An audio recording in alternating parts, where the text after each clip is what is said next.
안녕하세요. 64세 된 정미경입니다. 캘리포니아 가든그로브에서 혼자 살고 있어요. 남편이 3년 전에 심근경색으로 갑자기 세상을 떠나고 나서 정말 하루하루가 어떻게 지나가는지 모를 정도로 힘들었습니다.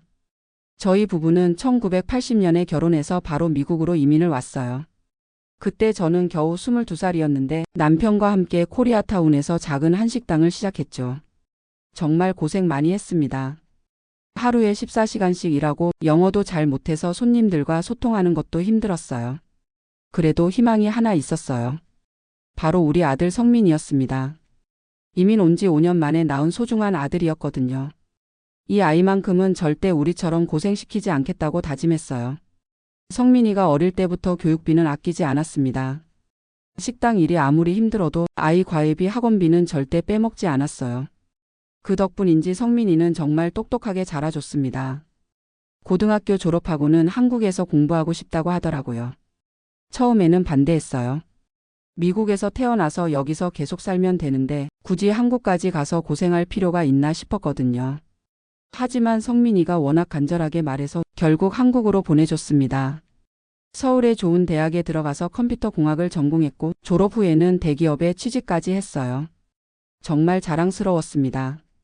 그런 성민이가 30살 넘어서 결혼한다고 연락이 왔을 때 얼마나 기뻤는지 몰라요. 며느리 사진도 보내줬는데 정말 예쁘고 똑똑해 보이더라고요. 은행에서 일한다고 하니 더욱 든든했어요. 결혼식 때 한국에 갔었는데 그때 처음으로 며느리를 만났습니다. 지영이라고 하는데 첫인상은 나쁘지 않았어요. 조금 차가운 느낌은 있었지만 요즘 젊은 사람들이 다 그런가 보다 했거든요. 하지만 결혼식이 끝나고 신혼집에 갔을 때 뭔가 이상하다는 걸 느꼈어요. 지영이가 저를 부를 때 어머님이라고 하지 않고 아주머니라고 하더라고요. 그것도 반말로요. 성민이한테 살짝 얘기해봤더니 아직 어색해서 그런 거라며 시간이 지나면 괜찮아질 거라고 하더군요. 그러니까 참고 있었어요. 그런데 손자 준혁이가 태어나고 2년 뒤에 손녀 서연이까지 태어났는데 지영이 태도는 전혀 나아지지 않았습니다. 오히려 더 심해졌어요. 아이들이 태어나면서 제가 한국에 가는 횟수가 늘어났는데 갈 때마다 지영이는 저를 완전히 투명인간 취급했어요. 인사도 대충 하고 밥 먹을 때도 따로 차려주지 않고 마치 집에 남이 온 것처럼 행동했습니다. 제일 속상했던 건 손주들이었어요. 처음에는 할머니라고 잘 따랐는데 엄마인 지영이가 저한테 하는 태도를 보면서 점점 저를 멀리하기 시작했어요. 특히 지영이 친정어머니가 오시면 그때만큼은 완전히 다른 사람이 되더라고요. 친정어머니한테는 어머님, 어머님 하면서 극진히 모시고 저한테는 여전히 아주머니라고 부르고 반말이에요. 그 모습을 보면서 정말 마음이 아팠습니다. 남편이 살아있을 때는 그래도 힘이 됐어요. 남편도 며느리 때문에 속상해했지만 그래도 우리 둘이 함께 있으니까 견딜만 했거든요. 하지만 남편이 세상을 떠나고 나서는 정말 외롭고 서러웠습니다. 한국에 갈 때마다 더욱 심하게 느껴졌어요. 그래도 손주들 생각에 참았어요. 준혁이와 서연이만큼은 할머니의 사랑을 받고 자라야 한다는 생각에 계속 한국을 오가며 아이들을 돌봤습니다. 준혁이가 초등학교에 들어갈 때부터는 교육비 지원도 시작했어요. 미국에서 한식당 운영해서 모은 돈도 있고 남편이 부동산 투자를 잘해서 넉넉한 편이었거든요. 매달 300만 원씩 보내면서 아이들 학원비, 과외비를 댔어요. 그리고 준혁이가 고등학생이 되면서는 대학 진학 준비비까지 지원했습니다. 정말 아끼지 않았어요. 제가 미국에서 절약해서 아낀 돈을 모두 손주들 교육비로 보냈습니다. 그게 할머니로서 할 수 있는 최선이라고 생각했거든요. 준혁이가 서울대에 합격했을 때는 정말 기뻤습니다. 우리 손자가 한국 최고의 대학에 들어갔다니 너무 자랑스러웠어요. 그래서 대학 등록금과 생활비까지 더 많이 지원하기 시작했어요. 한 달에 500만 원 정도 보냈는데 제 미국 생활비보다 더 많았습니다. 서연이도 특목고에 진학하면서 역시 교육비가 많이 들었어요. 두 아이 합쳐서 매달 800만 원 정도 보냈는데 그래도 아깝지 않았어요. 우리 손주들이 잘 되는 게 제일 중요했거든요. 그런데 작년에 한국에 갔을 때 정말 충격적인 일이 있었습니다. 지영이가 친구들과 만나는 자리에 우연히 같이 가게 됐는데 거기서 지영이가 친구들한테 하는 말을 들었어요. 시어머니가 미국에서 돈 보내준다고 잘난 척한다는 거였어요. 그리고 시어머니가 올 때마다 귀찮다고 언제까지 모셔야 하는지 모르겠다고 하더라고요. 그 순간 정말 머리가 하얘졌습니다. 내가 이 집에서 그런 존재였구나 싶어서 너무 서러웠어요. 그날 밤 잠을 못 이뤘습니다. 남편 영정사진 앞에서 한참을 울었어요. 우리가 왜 이렇게 살아야 하나, 손주들을 위해서 이 모든 걸 참아야 하나, 정말 많은 생각이 들었습니다. 다음 날 성민이한테 이야기해봤어요. 며느리가 나한테 하는 태도가 너무 서럽다고 좀 더 정중하게 대해달라고 말해달라고 했죠. 하지만 성민이는 또 애매하게 웃으면서 엄마도 이해해달라고 하더라고요. 지영이도 나름대로 스트레스가 많다고 조금만 더 참아달라고 했습니다. 그때 깨달았어요. 우리 아들도 이미 며느리 편이구나. 내가 여기서 아무리 서러워해도 아무도 내 편은 아니구나. 캘리포니아로 돌아와서 정말 많이 고민했습니다. 교회 목사님께도 상담받고 권사님들과도 이야기해봤어요. 어떤 분은 그래도 가족인데 참으라고 하시고 어떤 분은 너무 당당하지 못하게 살지 말라고 하시더라고요. 특히 같은 처지의 할머니들 이야기를 들어보니 저보다 더 심한 경우도 많았어요. 며느리한테 하인 취급받으면서도 손주들 때문에 참고 산다는 분들이 꽤 있었습니다. 하지만 저는 더 이상 그럴 수 없었어요. 남편도 없이 혼자 사는데 이런 서러움까지 감수하면서 살고 싶지 않았거든요. 그래서 결심했습니다.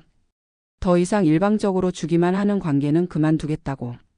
올해 초에 준혁이 대학 등록금 시즌이 됐을 때 평소처럼 송금 요청이 왔어요. 이번 학기 등록금과 생활비로 1,500만 원 정도 달라고 하더라고요. 그때 제가 성민이한테 전화했습니다. 앞으로는 교육비 지원을 중단하겠다고 말했어요. 성민이가 깜짝 놀라면서 왜 갑자기 그러냐고 묻더라고요. 그래서 솔직하게 말했습니다.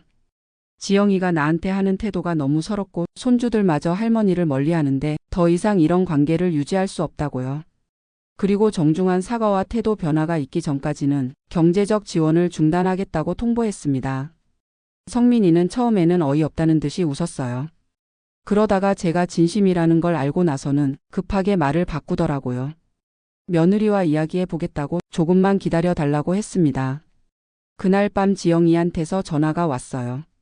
평생 처음으로 저한테 어머님이라고 부르면서 울면서 사과하더라고요. 하지만 저는 이미 마음을 정했었습니다. 진심이 아닌 사과는 받을 수 없다고 정말로 변화된 모습을 보여달라고 했어요. 그 뒤로 한 달 정도 계속 연락이 왔습니다. 성민이도 거의 매일 전화해서 엄마 마음을 돌려달라고 애원했어요. 준혁이 등록금 납부 기한이 다가오면서 연락이 더 급해졌습니다. 하지만 저는 마음을 바꾸지 않았어요. 결국 준혁이는 학자금 대출을 받아서 등록을 했다고 하더라고요. 그 얘기를 들었을 때 마음이 아프기는 했지만 그래도 제 결정을 후회하지는 않았습니다. 몇 달 후에 지영이가 정말 달라졌다는 소식을 들었어요. 성민이 말로는 완전히 다른 사람이 됐다고 하더라고요. 저한테 정중하게 편지도 보내고 손주들도 할머니 안부를 묻는다고 했습니다. 그래서 작년 말에 다시 한국에 가봤어요. 정말 지영이가 많이 변해 있었습니다. 공항에 마중 나와서 정중하게 인사하고 집에서도 어머님이라고 부르면서 예전과는 완전히 다른 모습이었어요. 손주들도 달라졌습니다. 특히 준혁이는 할머니한테 정말 미안했다며 자기가 대출받아서 학교 다니는 게 할머니 덕분에 공부를 더 열심히 하게 됐다고 하더라고요. 서연이도 이제는 할머니한테 먼저 안기고 같이 요리도 하고 쇼핑도 가자고 하더라고요. 그 모습들을 보면서 깨달았습니다. 제가 내린 결정이 옳았구나. 때로는 사랑하는 사람을 위해서라도 단호해야 할 때가 있구나. 지금은 다시 교육비 지원을 재개했어요. 하지만 예전처럼 무조건적으로 주는 건 아니고 상호 존중을 바탕으로 하는 지원입니다. 준혁이는 장학금도 받고 아르바이트도 하면서 스스로 노력하고 있어요. 서연이도 공부를 더 열심히 해서 장학생으로 대학 갈 수 있도록 준비하고 있다고 합니다. 가족 관계도 예전보다 훨씬 좋아졌어요. 지영이는 이제 정말 며느리 같은 며느리가 됐고 성민이도 어머니를 더 챙기게 됐습니다. 무엇보다 손주들과의 관계가 가장 많이 변했어요. 이제는 영상통화할 때도 먼저 할머니를 찾고 한국에 갔을 때도 할머니와 함께 있는 시간을 소중하게 생각합니다. 돌이켜보면 정말 어려운 결정이었어요. 가족 관계가 완전히 깨질 수도 있었고 손주들과 영영 멀어질 수도 있었거든요. 하지만 그 용기 있는 결정 덕분에 지금은 진정한 가족이 됐다고 생각해요. 서로 존중하고 사랑하는 진짜 가족 말이에요. 요즘 저와 비슷한 고민을 하시는 할머니들을 많이 만나요. 며느리나 사위한테 무시당하면서도 손주들 때문에 참고 사는 분들이 정말 많더라고요. 그분들한테 꼭 말씀드리고 싶어요. 무조건 참는 것만이 가족을 위하는 길은 아니라고. 때로는 단호한 결정이 모두를 위한 길일 수 있다고. 물론 저처럼 경제적 여건이 되는 분들만 할 수 있는 방법일 수도 있어요. 하지만 돈이 아니더라도 자신의 존재 가치를 인정받을 방법은 있다고 생각합니다. 가장 중요한 건 자존감이에요. 나이가 들었다고 해서 시어머니나 장인어른이라고 해서 무조건 참고 살 이유는 없습니다. 어른도 존중받을 권리가 있고 사랑도 받을 권리가 있어요. 그런 권리를 포기하고 사는 건 자신뿐만 아니라 가족 모두에게 좋지 않다고 생각해요. 지금 저는 캘리포니아에서 정말 행복하게 살고 있어요. 부동산 임대 수입으로 경제적으로도 안정적이고 한인교회에서 비슷한 경험을 가진 할머니들을 상담해주는 봉사도 하고 있습니다. 손주들과의 관계도 예전보다 훨씬 좋아졌어요. 준혁이는 이제 대학교 2학년인데 할머니한테 자주 안부 전화를 해줍니다. 공부도 열심히 해서 성적도 많이 올랐다고 해요. 서연이는 내년에 대학 입시인데 할머니가 미국에서 공부하는 것에 대해서도 관심을 보여요. 혹시 미국 대학으로 유학 올 생각도 있냐고 물어보더라고요. 가족들이 저를 진짜 가족으로 대해주니까 저도 더 많이 사랑해주고 싶어집니다. 이제는 돈으로만 사랑을 표현하는 게 아니라 마음으로 소통하는 진짜 관계가 됐어요. 며느리 지영이와도 이제는 친구처럼 지내요. 제가 한국에 가면 같이 쇼핑도 하고 요리도 함께 하면서 대화를 많이 나눕니다. 지영이가 그러더라고요. 예전에는 시어머니가 부담스럽고 무서웠는데 이제는 정말 어머니 같다고. 자기 친정어머니처럼 편하게 느껴진다고 했어요. 그 말을 들었을 때 정말 기뻤습니다. 이게 바로 제가 원했던 관계구나 싶었거든요. 성민이도 많이 달라졌어요. 예전에는 엄마와 아내 사이에서 애매하게 있었는데 이제는 두 사람 모두를 잘 챙겨줍니다. 특히 제가 혼자 사는 것을 많이 걱정해줘요. 미국에서 혼자 지내기 힘들면 한국으로 와서 함께 살자고도 하더라고요. 하지만 저는 아직 미국에서 더 살고 싶어요. 여기 한인 커뮤니티에서 제가 할 일이 많거든요. 저처럼 어려움을 겪는 할머니들을 도와주는 일이 정말 보람 있고 의미 있다고 생각해요. 교회에서도 시니어 여성 상담 봉사를 하고 있는데 정말 많은 분들이 비슷한 고민을 하고 계시더라고요. 어떤 분은 아들이 결혼하고 나서 며느리가 시어머니를 완전히 무시한다고 하시고 어떤 분은 사위가 장인어른을 하인처럼 부린다고 하시더라고요. 그런 분들한테 제 경험을 들려드리면 많이 용기를 얻으시는 것 같아요. 그래서 이 봉사활동이 더욱 뜻깊게 느껴집니다. 요즘 젊은 세대들은 예전보다 개인주의적이고 어른에 대한 예의도 많이 부족한 것 같아요. 하지만 그렇다고 해서 우리가 무조건 참고 살 필요는 없다고 생각합니다. 오히려 우리가 당당하게 행동할 때 젊은 세대들도 어른을 존중하는 방법을 배우는 것 같아요. 제가 내린 결정이 처음에는 가족들에게 충격이었지만 결과적으로는 모두에게 좋은 교육이 됐다고 생각해요. 손주들도 이제는 할머니를 단순히 돈 주는 사람이 아니라 진짜 존경하고 사랑해야 할 가족으로 생각하고 있어요. 특히 준혁이가 작년에 한 말이 정말 인상적이었어요. 할머니가 그때 단호하게 행동해 주신 덕분에 자기가 진짜 어른이 되는 방법을 배웠다고 하더라고요. 돈의 소중함도 알게 됐고 가족 관계에서 존중이 얼마나 중요한지도 깨달았다고 했습니다. 서연이도 마찬가지예요. 할머니처럼 당당한 여성이 되고 싶다고 나중에 결혼해서도 시어머니를 잘 모시겠다고 하더라고요. 이런 변화들을 보면서 제가 내린 결정이 정말 옳았다는 확신이 듭니다. 지금도 가끔 그때 상황을 생각해보면 정말 힘들었던 시간이었어요. 가족과 완전히 연을 끊을 수도 있었고 외로운 노년을 보낼 수도 있었거든요. 하지만 용기를 내서 변화를 만들어낸 덕분에 지금은 정말 행복한 할머니가 됐습니다. 혹시 저와 비슷한 고민을 하고 계신 분들이 있다면 꼭 말씀드리고 싶어요. 먼저는 대화로 해결해 보세요. 정중하지만 분명하게 자신의 마음을 전달해 보세요. 그래도 변화가 없다면 단계적으로 더 강한 의사 표현을 해보세요.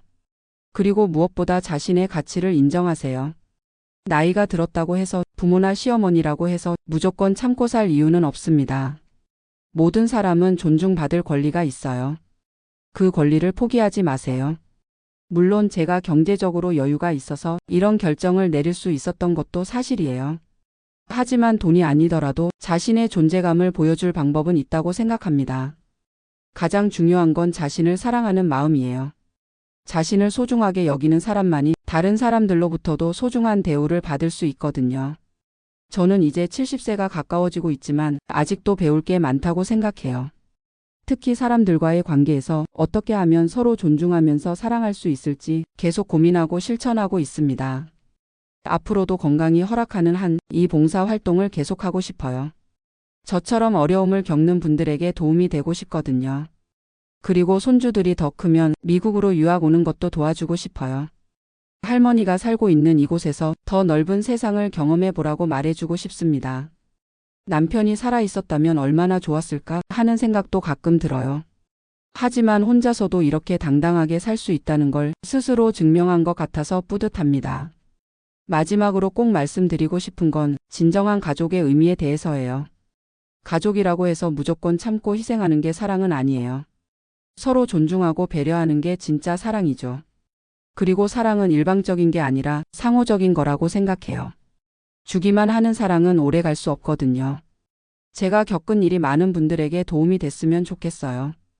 특히 저처럼 며느리나 사위 문제로 고민하시는 분들, 그리고 외로운 노년을 보내고 계신 분들에게 조금이라도 용기와 희망을 드릴 수 있다면 정말 기쁠 것 같습니다. 나이가 들어서도 당당하게 사세요. 존중받을 권리를 포기하지 마세요. 그리고 진정한 사랑이 무엇인지 잊지 않으셨으면 좋겠습니다. 감사합니다.